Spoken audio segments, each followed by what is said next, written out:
dan clavicula. Nah, scapula dan clavicula ini menjadi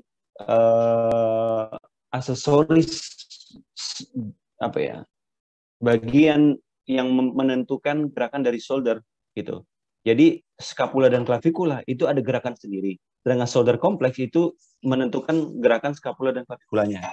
Jadi di luar dari itu scapula dan clavicula itu ada gerakan sendiri. Kalau ibarat anak-anak sekarang ya istilahnya scapula dan clavicula ini punya kelompok di luar kelompok. Mereka punya geng sendiri. Gengnya sendiri ini disebut sebagai shoulder girdle. Nah, karena namanya sebagai sebuah geng yang kecil, dia juga akan hubungkan beberapa join-join yang ada di sini. Nanti ada beberapa join yang terlibat, ya, sternoclavicular dan acromion-clavicular. Nah, ini adalah join yang terlibat dari scapula ini tadi. Oke. Nah, sekarang langsung kepada di shoulder girdle-nya. Sampai di sini bisa dipahami? Bisa? Masih mudah ya, masih bisa dipahami. Nah, di shoulder girdle yang dibayangkan kawan-kawan semua hanya di daerah clavicula dan scapula. Tulang yang ada di depan dan scapula. Lalu yang apa fungsi dari shoulder girdle? Jadi shoulder girdle ini adalah merupakan mendeskripsikan aktivitas yang ada pada scapula dan clavicula. Nah, aktivitas ini membantu gerakan shoulder dan tidak terlalu banyak range of motion-nya dan sedikit melibatkan dari sternum. Jadi shoulder girdle itu merupakan gerakan dari scapula dan clavicula, tapi menghubungkan dari sternumnya. Jadi di sini ya. Jadi ini adalah shoulder girdle tadi. Kemudian pada gerakan shoulder girdle itu melibatkan gerakan dari join yang ada di sternoclavicular dan acromioclavicular. Jadi ini gerakan yang terlibat di situ. Gerakan apa yang muncul dari shoulder girdle? Shoulder girdle itu ada gerakan elevasi, depresi, protraksi, retraksi, upward rotation, downward rotation, dan scapular tilt. Jadi dihafalkan dulu. Gerakannya ada apa? Elevasi, depresi, protraksi, retraksi, upward rotation, downward rotation, dan scapular tilt. Ada berapa gerakannya? Ada 7. Gerakannya ada 7. Gitu. Sehingga sebenarnya gerakannya terdiri dari 3 saja. Elevasi berpasangan dengan depresi, ya. Elevate naik, yang dilihat adalah skapulanya. Ini yang titik patok skapula ya, bayangkan skapula ya. Elevasi, skapula naik, depresi, skapula turun. Protraksi, skapula bergeser samping, geser ke samping, dan retraksi, retract, kembali lagi posisi semula. Dan upward rotation dan downward rotation itu yang sedikit berbeda, nanti kita lihat ya di sini. Nah, sekarang sebelum menghafal gerakan, mari kita bayangkan dulu landmark atau topografi yang ada di skapula. Teman-teman coba pegang skapula masing-masing. Gimana caranya? Yang ada di belakang atau di sini. Caranya begini. Kalau ada teman di samping, tekan yang ada di samping. Ada nggak teman di samping? Kalau di apa ya?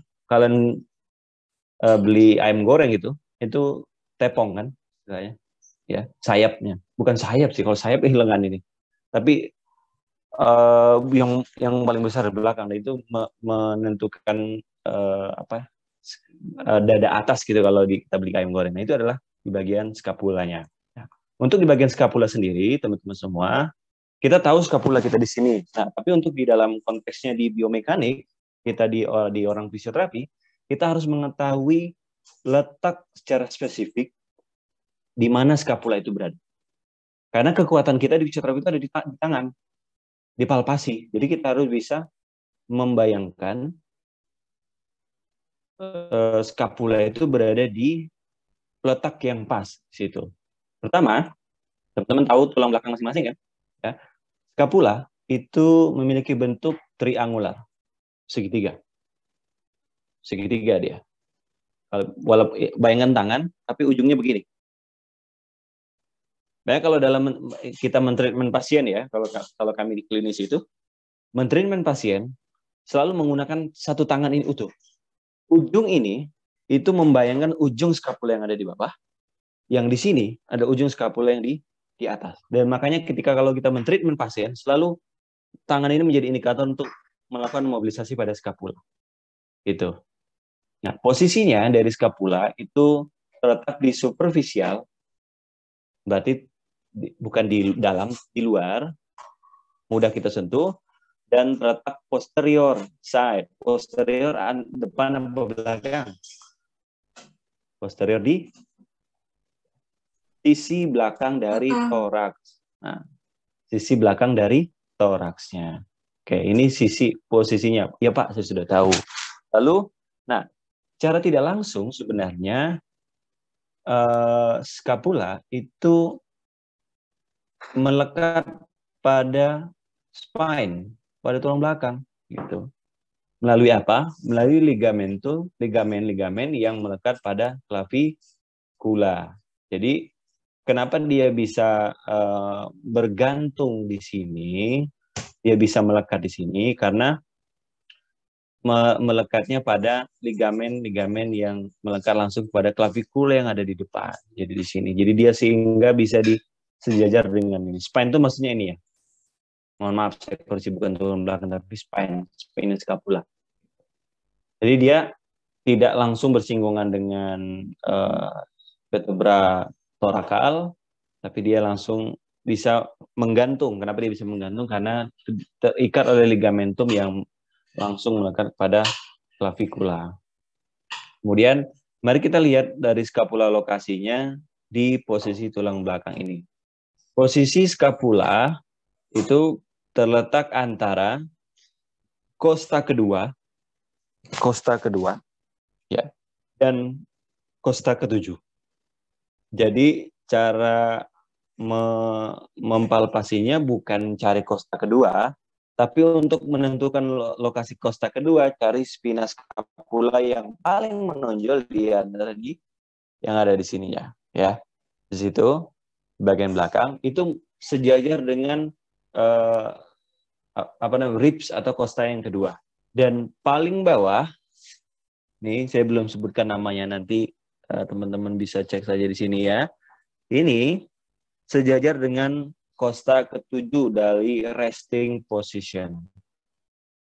Dari posisi istirahat. Oke, ini posisi lokasinya.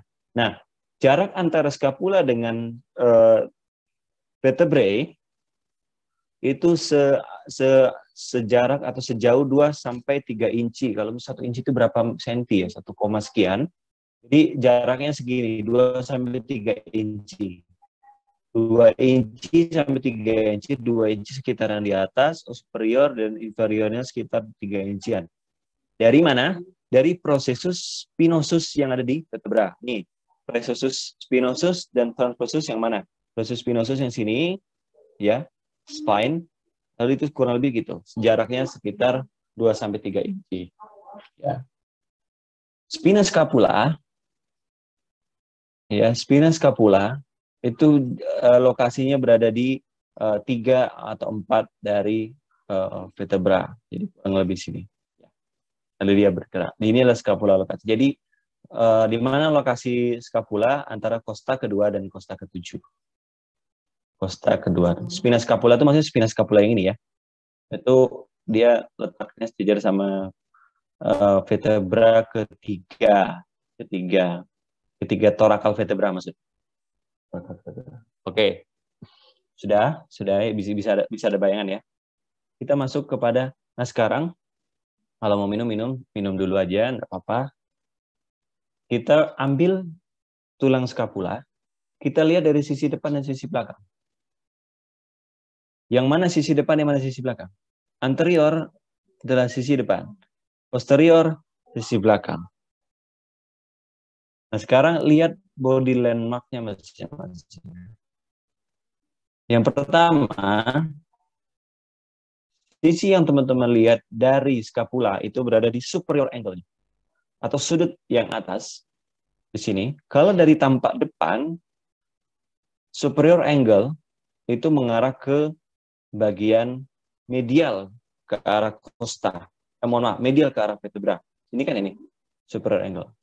Di superior angle ini sebagai tempat perlekatan dari levator scapula. Jadi di sini tempat perlekatan dari levator scapula. Oke. Ini diambil dari scapula yang sisi apa namanya? Di sisi kanan ya ini. Kita lihat lagi nanti. Ya. Ini sisi kiri sepertinya. Karena ini acromion proses kan di sisi lateral. Kemudian inferior angle yang ada di bawah. Scapula sudah tahu kan tulangnya. Oke, tulang scapula yang seperti sayap. Nah, sekarang bagian dari scapula itu teman-teman lihat. Superior angle yang di atas. Dan inferior angle yang ada di bawah. Inferior angle ini merupakan tempat pertemuan antara vertebral dan axillary border. Vertebral dan axillary border. Dan inferior angle ini menjadi titik patok ataupun menjadi sebuah penilaian di dalam kita melihat apa namanya saat gerakan scapular rotasi. Nah, scapular rotasi itu gerakannya adalah upward rotation dan downward rotation. Yang kita lihat adalah upward dan downward yang ada di situ, yang di bagian inferior angle-nya, yang menjadi perpindahannya. Sudah inferior angle. Sekarang kita masuk kepada vertebral border-nya. Sisi batas mengarah kepada vertebra. Berarti ini merupakan sisi medial dari tubuh. Dan ini superior angle yang axillary ini merupakan sisi bagian ke luar, di sisi lateralnya. Karena aksila merupakan ketiak ya, gitu. Dan di vertebral border ini merupakan tempat perlekatan rhomboideus dan serratus anterior muscle. Tempat perlekatan otot rhomboid dan serratus anterior. Sedangkan di bagian axillary border merupakan sisi lateral sebelah samping yang berada antara glenoid fossa dan inferior angle. Berarti di sini. Ini adalah axillary bordernya. Border batas axillary axilla. Daerah axilla. Dan spina scapula itu terletak pada bagian posterior surface. Jadi spina scapula itu ada di mana? Ada di sisi belakang dari scapula. Spina scapula tidak ada di bagian depan. Nah, di spina scapula sebagai tempat perlekatan dari middle dan lower trapezius muscle. Bisa dipahami? Oke. Mulai menghafal ya. Superior angle, inferior angle, superior inferior angle, axillary border, vertebral border, spina scapula. Tapi kalau untuk ke depan mungkin yang agak dihafal inferior angle dan spina scapula ya. Itu akan bermanfaat nanti ketika sudah masuk ke otot-otot yang ada di rotator cuff-nya. Otot-otot yang ada di bagian rotator cuff di shoulder gitu. Spina scapula di mana? Inferior angle di mana? Oke, sudah di bagian scapula sisi anterior dan posterior. Sekarang kita lihat sisi scapula di bagian lateral view atau dari sudut pandang sagittal. Jadi kan bidangnya frontal ya, depan belakang. Sekarang kita lihat di sisi samping, di bidang sagittal sekarang. Di body landmark yang ada di scapula, bagian yang teman-teman perlu pahami adalah coracoid proses, acromion proses, dan fossa glenoidal. Glenoid fossa. Sama ya, maksudnya mohon dimengerti saja karena saya kan menggunakan ejaan lama ya. Jadi saya bahasanya pakai itu, tapi intinya sama, fossa glenoid. Gitu. Pak, saya bingung kata Pak Taufik glenoidal fossa, tapi saya cari tidak ada. Itu sebenarnya cara pengucapan saja. Dari yang kebetulan yang saya waktu awal belajar itu masih menggunakan fossa zonidale gitu. Jadi bahasanya masih bahasa Latin, belum bahasa yang Inggris. Nah, coracoid proses itu merupakan tonjolan kecil sekali di sini. Oke. Masih bagian dari scapula, agak masuk ke dalam kalau kalian palpasi di bagian ini, merupakan tempat perlekatan dari pectoralis minor atau origo dari pectoralis minor. Pectoralis mana pectoralis? Depan. Ada pectoralis mayor dan ada pectoralis minor. Kecil sekali di sini. Ini sebagai tempat perlekatan dari pectoralis minornya. Sedangkan acromion proses itu bisa teman-teman palpasi yang menonjol di sini, yang ada di bahu kalian. Ya. Ada satu cekungan di bagian bahu masing-masing. Coba dipalpasi di bagian masing-masing. Satu cekungan, tarik ke arah lateral, dan itu merupakan acromion proses yang menonjol. Sebelum ke sisi kaput yang di bagian humeri. Ada menonjol di sini, ada satu cekungan, itu merupakan space antara clavikula dan acromion proses. Nah, acromion proses di sini. Itu adalah acromion proses. Acromion proses merupakan bagian dari scapula yang merupakan tempat perlekatan dari upper trapezius yang ada di atas ini. Jadi kalau teman-teman semua mengalami ketegangan dari upper trapezius dan kalau dipalpasi di bagian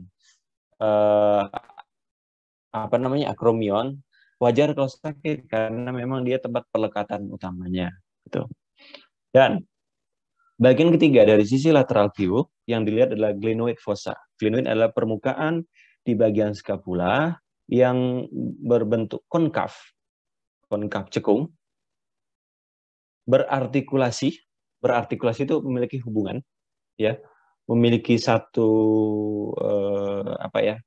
hubungan dengan humeri, yang itulah membentuk shoulder di sini, shoulder joint atau disebut sebagai, tadi ada joint apa yang ketiga yang tidak bagian dari glenoid humeral joint. Glenoid humeral joint itu namanya dari shoulder joint khusus di sini. Nah, oke. Sudah sebut berartikulasi dengan humeri, dan posisi glenoid fossa itu berada di bawah acromion proses. Perbedaannya di situ. Oke, sudah di sini. Dan sekarang tulang scapula selesai untuk body landmark-nya. Sekarang kita masuk pada tulang clavikula. Nah, pada tulang clavikula, oke, tunggu. Kita review dulu. Ada superior angle, inferior angle, axillary border, vertebral border, spina scapula di sisi lateral. Di sisi anterior dan posterior view. Kalau bagian scapula di bagian lateral view, kita bisa lihat coracoid proses,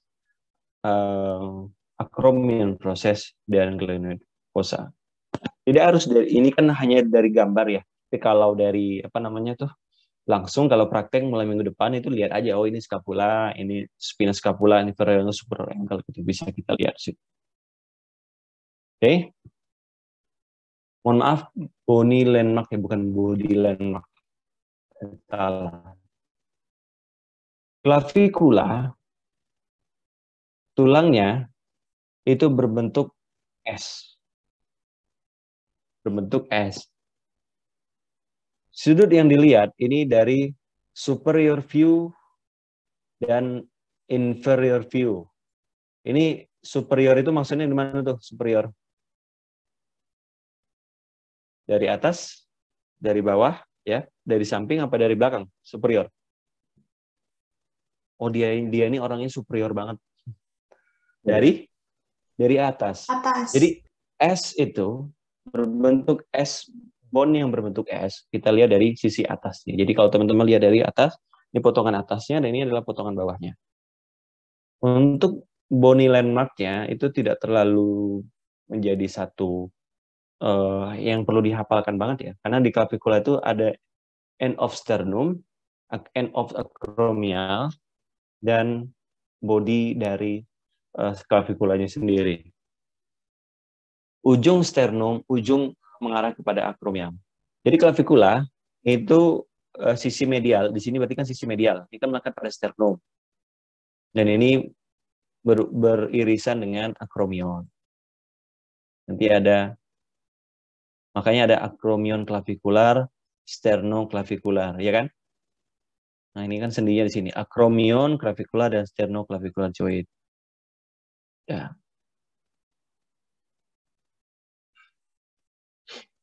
Oke, untuk di akromial, karena tadi di akromion itu merupakan tempat pelekatan dari ini, upper trapezius, begitu juga di ujung dari clavikula, karena ini merupakan acromion clavicular joint, tempat perlekatan dari otot upper trapezius. Ya.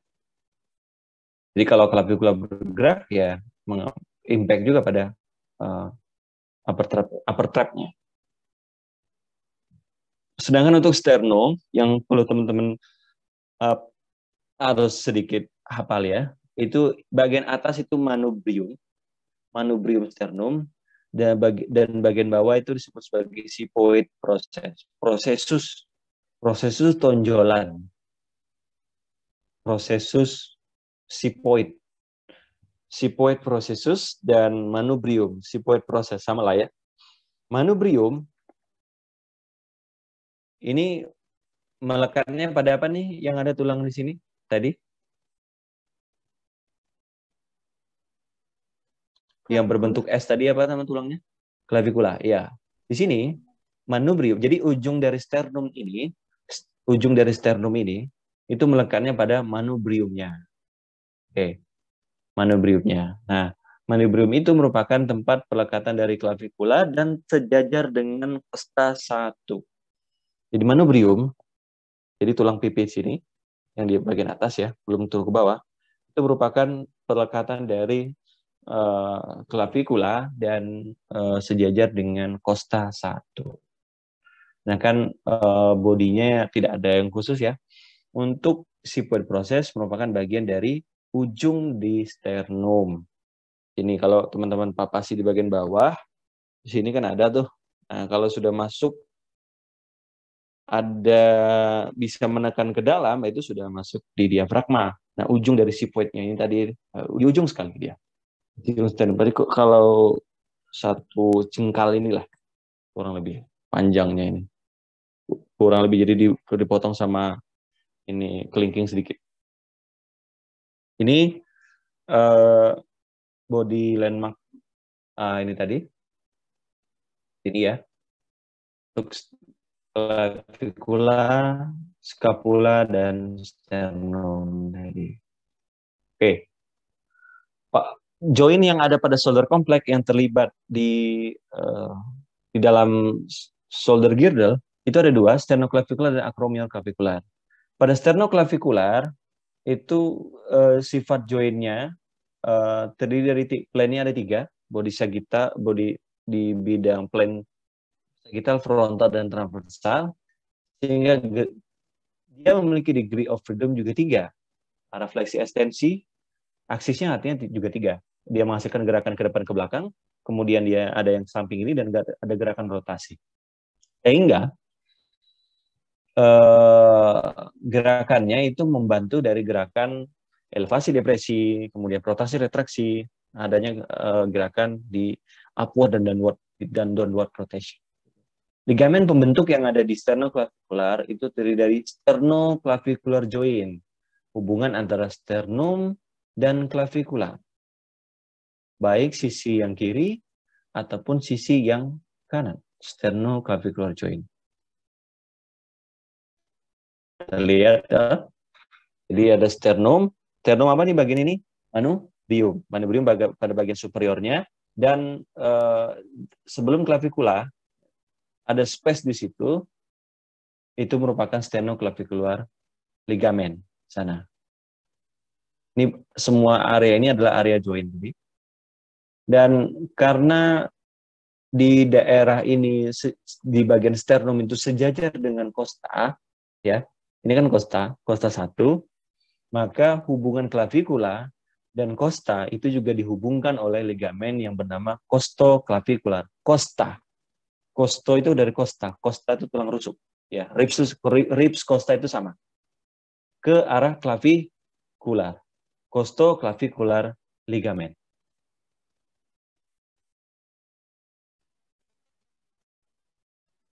Dan antara clavicula sendiri juga dihubungkan dengan ligamen yang bernama interclavicular ligamen.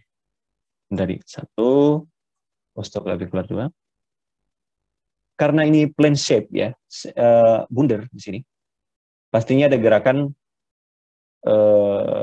angular motion kan, situ kan? Ada gerakan angular motion di ujung dari clavicula.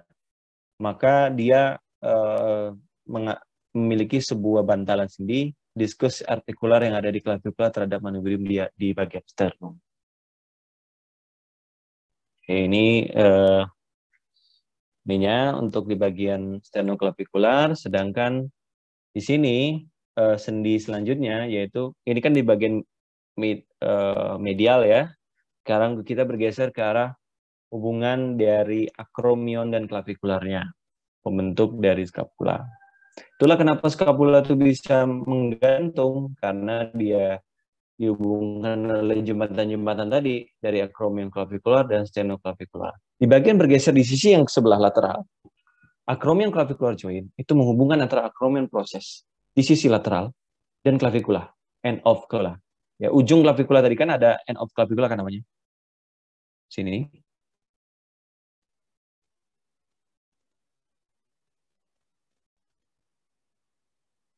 Menghubungkan dengan akromion. Sama, planenya juga 3, dan ligamen pembentuknya itu ada di acromioclavicular joint, antara akromion dan clavicula, yang jembatan terbesar.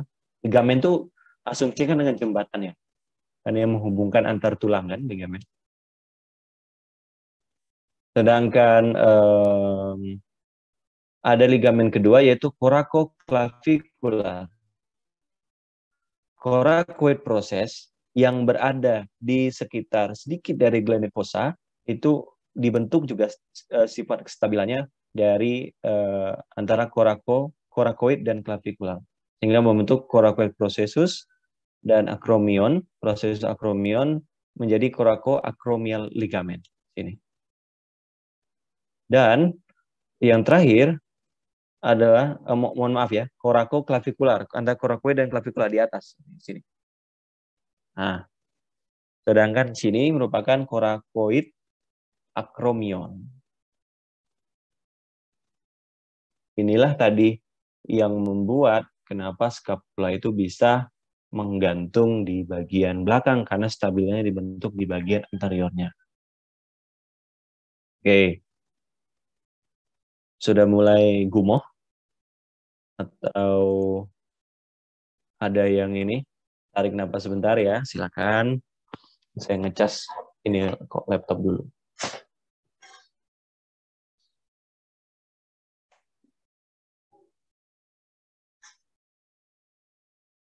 Silakan peregangan dulu sedikit, minum air putih. Jangan sampai kalian kehilangan logikanya kalau lagi belajar.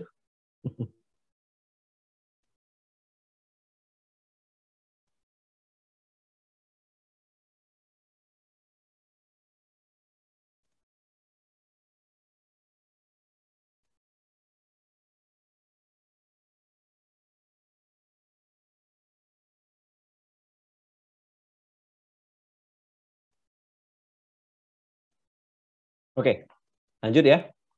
Nah, lanjut sekarang kita ke motionnya, gerakan dari yang ada di solid girder. Tadi sudah disebutkan protraksi retraksi, elevasi depresi, protraksi retraksi, dan upward dan downward rotation. Scapular tilt kita skip dulu sebentar. Kita analisa dari elevasi dan depresi. Elevasi dan depresi tergolong ke dalam linear motion. Kemarin ada memberikan contoh kan, gerakan linear motion, dan ada yang menjawab kuis kan? Mungkin ada beberapa yang belum, sedikit, sebagian kecil aja yang belum. Linear motion itu perubahan dari satu titik ke titik lain dengan tidak ada perubahan bentuknya. Jadi kalau ini mouse, ya, mouse bergeser. Ini adalah linear motion. Tapi angular motion, berputar, itu berbeda cerita. Nah, karena dia linear motion, maka gerakan yang muncul dari skapula itu di elevasi skapulanya naik dan depresi skapulanya turun atau kembali ke posisi semula. Elevasi gerakan yang menyebabkan skapula naik dan skapula turun. Oke? Protraksi dan retraksi titik patoknya ke arah medialnya dari vertebra. Kalau protraksi sifatnya linear motion, ya, sifatnya linear motion, gerakannya searahnya ke arah paralel, ya, paralel ke samping, bukan horizontal tapi bukan vertikal tapi horizontal paralel di sini. Kalau protraksi menjauhkan scapula dari vertebral column, dari vertebra processus spinosus dan transversusnya. Kalau retraksi kembali kepada vertebral column-nya, menuju kepada vertebral column-nya. Yang satu kalau protraksi menjauh, sedangkan retraksi bergeser kembali. Dan masih tergolong kepada linear motion. Jadi tidak ada perubahan skapula di situ. Protraksi, elevasi begini ya. Elevasi, depresi, protraksi, retraksi. Kalau mahasiswa itu kebanyakan protraksi dan elevasi. Jadi begini, belajar begini terus 2 tahun. Belajar online. Ya kan? Nah sekarang motion yang golongan ketiga. Upward dan downward rotation. Up, tadi saya bilang, di dalam body length-nya scapula, inferior angle itu menjadi faktor yang kita determinasi atau faktor yang kita lihat di dalam gerakan rotasi. Nah, gerakan rotasi ini terjadi di upward rotation dan di downward rotation. Karena gerakan ini tergolong pada scapula, ya, mohon maaf, tergolong kepada angular motion, dan angular motion ini inferior angle-nya di upward rotation itu yang naik, sedangkan di downward rotation, inferior angle-nya kembali lagi ke posisi semula. Yang ini yang up, yang ini yang down. Terjadi di mana? Di gerakan fleksi, ataupun di gerakan fleksi, ataupun gerakan abduksi. Saudara. Di berapa derajatnya nanti kita lihat ya.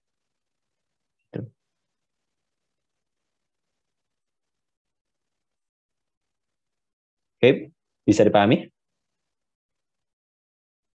Jadi ada apa? Elevasi, depresi, protraksi, retraksi, upward rotation dan downward rotation. Nah, ada satu gerakan yang melibatkan shoulder di sini yaitu di scapular tilt. Nah, scapular tilt hanya bisa terjadi ketika shoulder joint atau glenohumeral joint melakukan gerakan hyperextensi. Hyperextensi di situ. Superior end of scapular tilt-nya di bagian superior, di superior scapula, superior angle-nya, tilt-nya atau bergeraknya itu ke arah anterior. Superior angle of scapula di sini, tadi kan, itu bergeraknya ke arah anterior, dan inferior angle-nya itu bergeraknya kepada posterior. Kayak mau terbang, jadi ngangkat scapulanya situ. Ngangkatnya yang mana? Yang ngangkatnya yang di inferior angle yang kita lihat. Sedangkan di sini superior angle-nya dia bergerak ke arah anterior.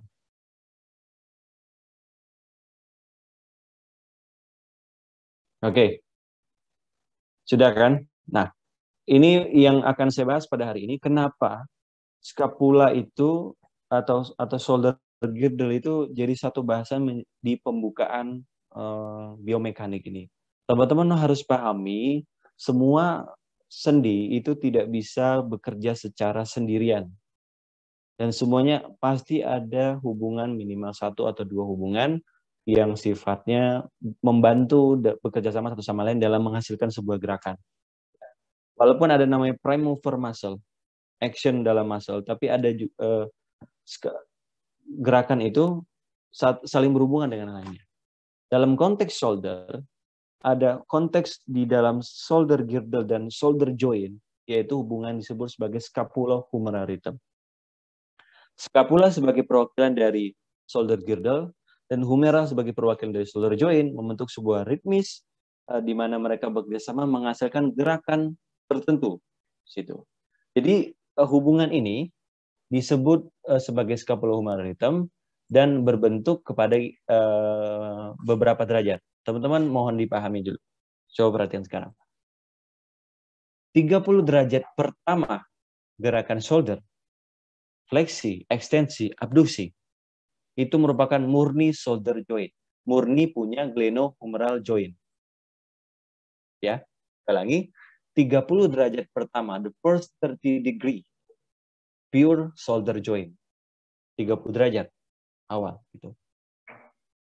Tapi setelah 30 derajat, gerakan shoulder, abduksi ke fleksi, maka akan diikuti oleh perubahan yang ada di skapulanya. Dalam ini rumusan 2:1, setiap 2 derajat kenaikan dari shoulder, maka ada kenaikan 1 derajat dari skapula. 2 kali lipat kan tadi. Pada saat gerakan shoulder, ngambil sini contohnya fleksi, maka ada kenaikan 1 derajat gerakan skapula di upward rotation. Nah sekarang menjadi pertanyaannya, ketika shoulder fleksi sudah 60 derajat, berapakah derajat skapula?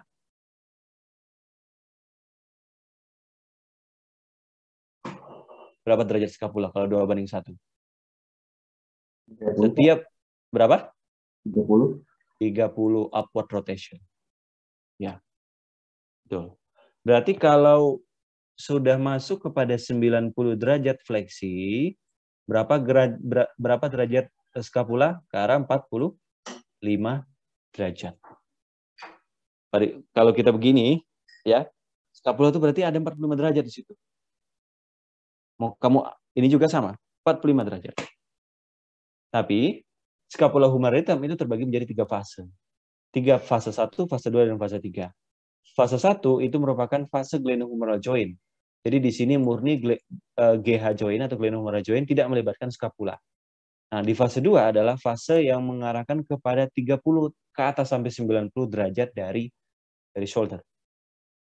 Dan ini sudah melibatkan ini loh yang saya bilang tadi 45. Ini kan 45 nih. Anggaplah ini satu garis lurus. Aduh, ya satu garis lurus ya. Satu garis lurus, satu garis lurus. Ini kan 45 derajat. Sudutnya membentuk 45. Nah. Dan ketika sudah 180, maka sudah melibatkan yang lain situ. Oke. Teman-teman ada belajar asesmen nggak di semester ini? Asesmen. Tes spesifik sudah belajar belum ya? Belum ada. Nanti ada satu tes spesifik yang kita lihat ada perbedaan gangguan di 30 derajat pertama abduksi, 30 sampai 60, nanti 60 ke atas.